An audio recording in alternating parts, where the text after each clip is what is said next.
नमस्कार साथियों, कैसे हैं आप?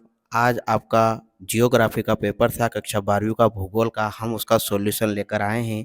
पहला क्वेश्चन है आपका सत्य असत्य। सत्य असत्य चुनकर लिखिए। जर्मन भूगोलवेत्ता राज्य का वर्णन जीवित जीव के रूप में मिलता है, तो ये आपका सत्य होगा। दूसरा भी आपका सत्य होगा। तीसरा, महामार्ग 7 वाराणसी कोलकाता से जोड़ता है, ये असत्य होगा।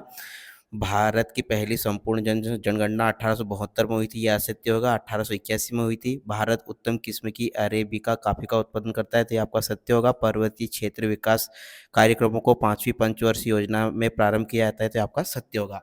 अब आते हैं हम रिक्त स्थान पर।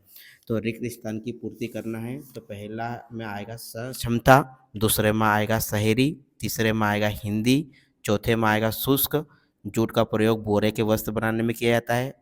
बोरा आएगा इसमें।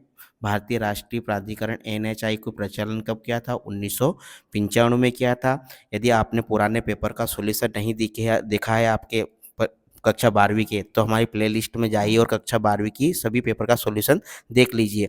अब आते हैं हम सही विकल्प चुनकर लिखिए।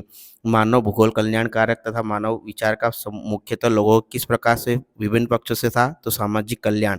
निम्नलिखित में से कौन सा एक विरल जनसंख्या वाला क्षेत्र है? तो हिमालय के पर्वतीय भाग। निम्न में से कौन सा एक प्राचीन जीवन निर्वाह व्यवसाय है? तो चलवासी पशुचारण। निम्नलिखित में से कौन सी भारत में किशोरों के संबंध में समाज के समक्ष एक चुनौती है? तो इसमें आएगा शिक्षा। फिर अब आते हैं हम फोर्थ वाले क्वेश्चन पे। फिफ्थ वाले क्वेश्चन पे, निम्नलिखित में से पतन को भारी मात्रा में पेट्रोलियम उत्पादों एवं उर्वरकों को ग्रहण करने के लिए बनाया गया है? तो कांडला पतन को। फिर अगले वाले का है औद्योगिक प्रक्रम। इस तरह से हमने वस्तुनिष्ठ प्रश्न को हल करा। अब आते हैं हम एक वाक्य में उत्तर। उत्प्रवास क्या है? एक स्थान से दूसरे स्थान पर निवास करने के लिए जाना उत्प्रवास कहलाता है। मानव विकास के सबसे पुराना उपगम का नाम लिखिए, तो क्या होगा? आय उपागम। फ्रांसीसियों द्वारा पश्चिम अफ्रीका में लाए गए पौधे का नाम क्या था? कौवा। राजस्थान में वर्षा जल संग्रहण ढांचे को स्थानीय किस नाम से जाना जाता है? तो टांका के नाम से जाना जाता है।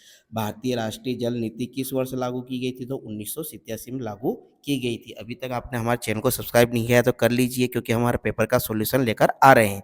अब आते हैं सही जोड़ी बनाकर लिखिए। कृषि आधारित उद्योग, तो स आएगा इसका रबड़। रासायन आधारित उद्योग, इसका आएगा कृत्रिम रेशे। डब्बा वाला डब्बा कहाँ प्रचलित है? मुंबई में। ठीक। भारत का सर्वाधिक जनसंख्या वाला राज्य कौन सा है? उत्तर प्रदेश। और भारत का न्यूनतम जनसंख्या वाला वृद्धि वाला राज्य कौन सा है? केरल। इस तरह से हमने 5 क्वेश्चन का सॉल्यूशन देखा। अब हम छठे क्वेश्चन का, इन सभी डिस्क्रिप्टिव क्वेश्चन का अगले वीडियो में सॉल्यूशन लेकर आएंगे। जब तक हमारे चैनल के साथ बने रहे। जय हिंद, जय भारत।